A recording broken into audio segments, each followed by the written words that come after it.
नमस्कार, सत श्री अकाल, आदाब, अभिनंदन, आभार। मैं संकेत कुमार एक बार फिर आप सभी के समक्ष उपस्थित हूँ। ज़्यादा कुछ नहीं कहूँगा, सीधे प्रश्न पे आता हूँ।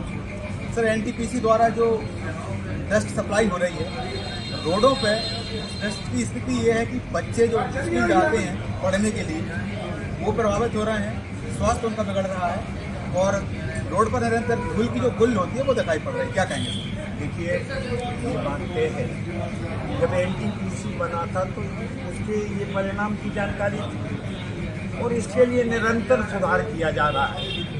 हिंदी स्तर पे भी इसमें माननीय सांसद जी ने काफ़ी प्रयास किया है और अब चूँकि सांसद जी विधानसभा का चुनाव लड़ रहे हैं तो जो प्रदेश स्तर पे भी जिनकी आवश्यकता है, जैसे हॉस्पिटल बड़ी होना चाहिए, तो अभी मुख्यमंत्री जी आए थे 300 बिस्तर की हॉस्पिटल घोषित, ये प्रदेश स्तर का कार्य और जो देश स्तर का या जिसको अपन कहें कि देश स्तर का कार्य, उसके लिए भी सांसद जी निरंतर प्रयास कर रहे हैं। उसी के हिसाब से रेलवे सुविधाएं भी बढ़ाई जा रही हैं क्योंकि एनटीपीसी रेलवे के बिल्कुल पास है। तो सारे बिंदुओं को ये विचार में है और सांसद जी इस समय प्रदेश और देश दोनों में अपनी एक अच्छी दखल रखते हैं। मैं समझता हूँ ये छोटी सी समस्याएं हैं, ये हल हो जाएंगी। सर,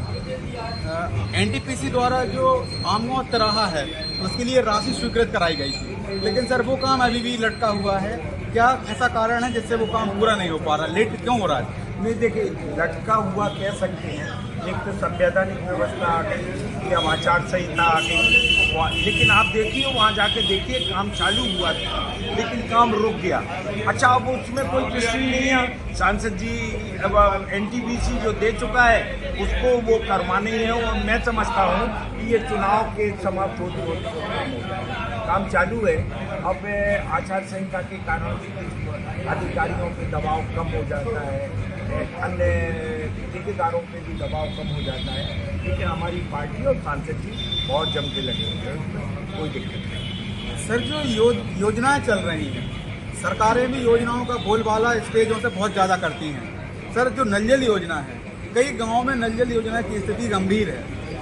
कई सारे ऐसे ठेकेदार हैं जिन्होंने आज तक काम पूरे नहीं किए हैं। जो टोंटी की बात मुख्यमंत्री जी करते हैं, क्या वास्तविकता में वो टोंटियाँ लग चुकी हैं?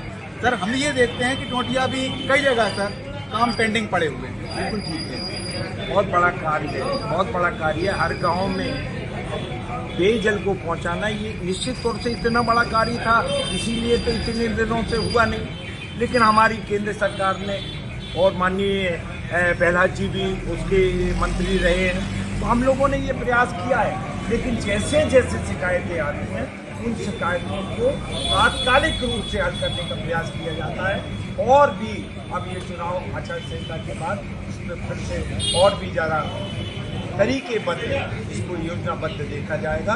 बाकी ये निश्चित तौर से अब ठेकेदार कहीं कहीं गलत कर देते हैं तो रिपोर्ट आती है तो बराबर होते हैं। सर, कांग्रेस हो चाहे भाजपा हो, भाजपा ने योजना चला दी है लाडली बहना योजना।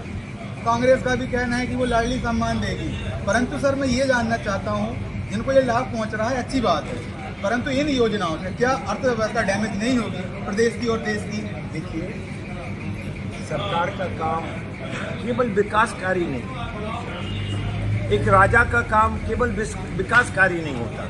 राजा का कार्य ये भी होता है, जो शासन कर रहा है उसकी जिम्मेदारी ये भी होती है कि उसके साथ रहने वाले लोगों की आर्थिक और मानसिक स्थिति में सुधार हो। तो लाडली योजना ये इतना महत्वपूर्ण है। अभी हम लोग संपर्क में जाते हैं तो जिस बहना को 1250 रुपये मिलते हैं वो परिवार की अनिवार्य आवश्यकताओं में उस प्राथमिकता के साथ खर्च कर रही है और इतना वो उसका करंट देखा गया है कि महिलाएं इतनी खुश हैं। देखिए, विकास कार्य होगा, क्यों नहीं होगा, इससे भी विकास कार्य होगा जब पैसा आएगा। अब जैसे यहाँ करीबन मेरे ख्याल में 1.5 करोड़, गाड़ावारा नगर में 1.5 करोड़ रुपया में लाडली बहना में मिला।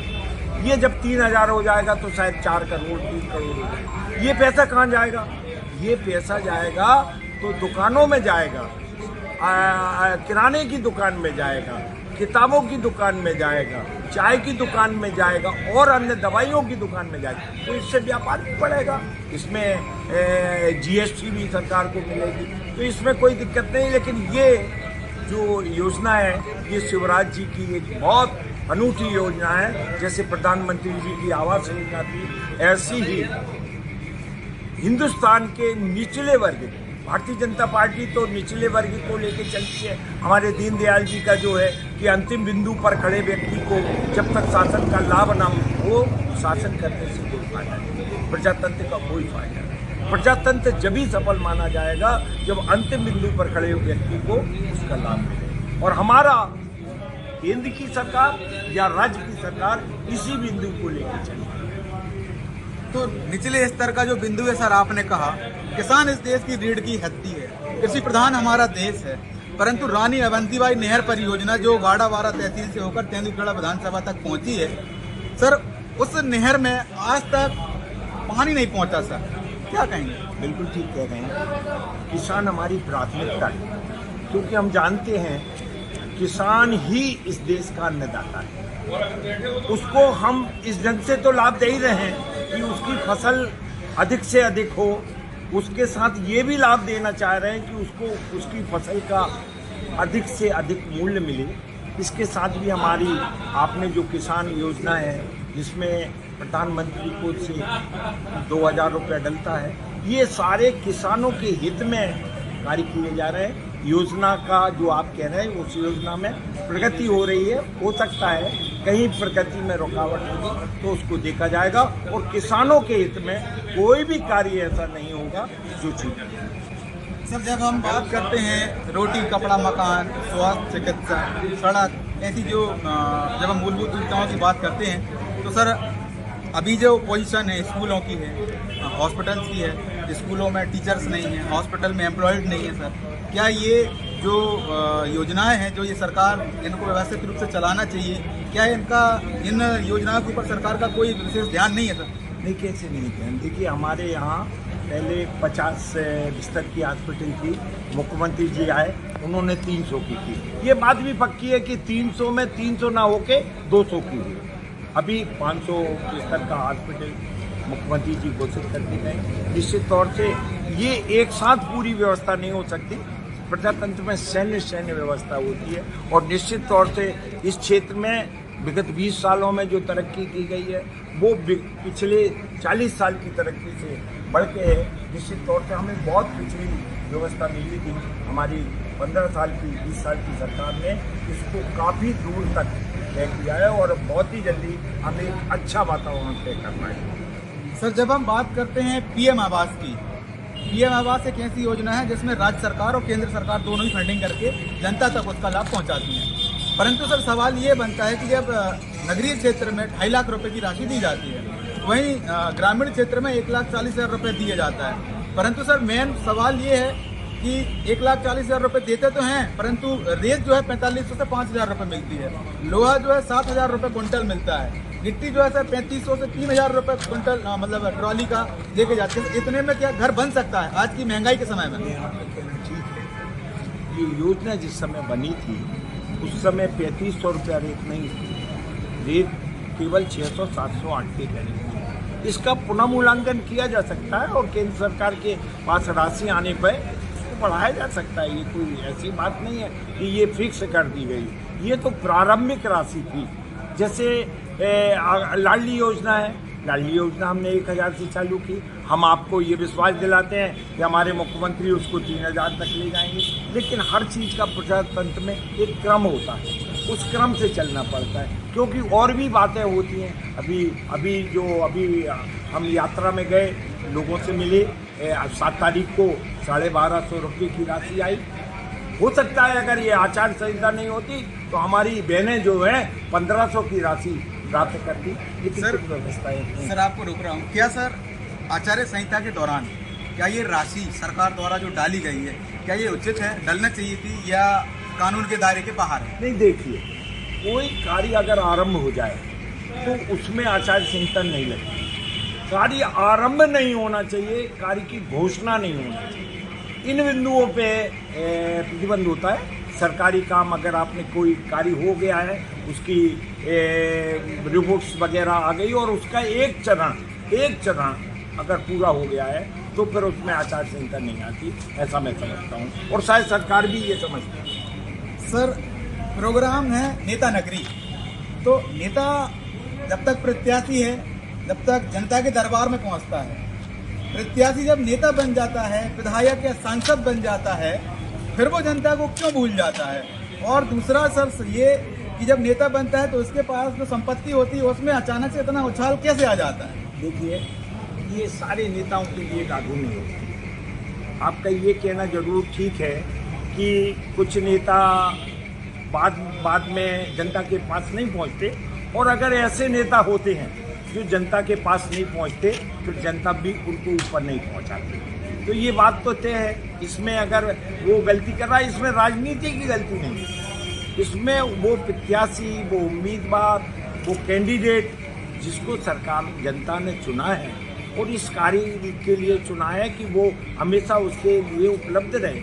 अगर उसकी उपलब्धता नहीं होती तो मैं समझता हूँ निश्चित तौर से जनता को ये निर्णय लेना चाहिए कि हम ऐसे प्रत्याशी को वोट नहीं देंगे, ऐसे प्रत्याशी को स्वीकार नहीं करेंगे जो केवल चुनाव के समय हमारे पास आता है और चुनाव के बाद हमें भूल जाता है। सर, हमारे नरसिंहपुर जिले में आपको भी मालूम है, मैं भी जानता हूँ, गन्ने का सर्वाधिक उत्पादन होता है। तो सर, क्या सरकारी शुगर मिल यहाँ की नरसिंहपुर जिले की प्राथमिकता नहीं है? बिल्कुल है, शुगर मिल प्राथमिकता है। और हमारे बोहानी के जो प्रत्याशी हैं मुलायम सिंह जी, उन्होंने ये ही मुद्दा बनाया है। उन्होंने अपना मुद्दा ही ये बनाया है कि मेरे को अगर सफलता मिलती है, मुझे आशीर्वाद मिलता है, तो मैं सबसे पहले नरसिंहपुर जिले में एक सरकारी गन्ना मिल स्थापित करने का। सर, गन्ने मिल की बात आ गई है तो मैं आपको एक चीज़ से और अवगत करा दूँ कि गन्ना मिल में जब चालू होती है गन्ना मिल, तो सर 300, 320, 340 आखिरी तक उसके रेगुलर दाम बढ़ाए जाते हैं। क्या स्टार्टिंग से इसके दाम क्यों नहीं बढ़ाए जाते? क्या कारण रहता है सर? ये निश्चित तौर से कुछ गन्ना मिलों के और राजनीतिकों की और अधिकारियों की अब लापरवाही कहें या मिली भगत कहें, ये होना नहीं चाहिए। किसान के साथ न्याय होना चाहिए। किसान के साथ न्याय इसलिए होना चाहिए कि जो पहले बेच गया वो तो नुकसान में गया, जबकि लागत उसकी पूरी लगी, उतनी ही लागत लगी जितनी बाद में जो कास्ट से ज़्यादा मिल रही है उसकी है। तो निश्चित तौर से सरकार को इस पर ध्यान देना चाहिए। यद्यपि हमारी सरकार इस पर ध्यान देती है और निरंतर इस पर विचार करती रहती है और मिल मालिकों के साथ ऐसी बैठक करके उसका उचित दाम दिलाने का प्रयास करती है। तो ये देख रहे थे आप हमारा खास प्रोग्राम नेता नगरी, जिसमें हमारे साथ में आज के जो कैंडिडेट थे वो अनूप जैन जी थे, जो कि भाजपा जो यहाँ की कार्यप्रणाली है उसके एक अहम सदस्य हैं। फिलहाल आओ झुककर सलाम करें उन्हें जिनके हिस्से में ये मुकाम आता है। खुशकिस्मत होते हैं वे लोग, लहू जिनका वतन के काम आता है। धन्यवाद।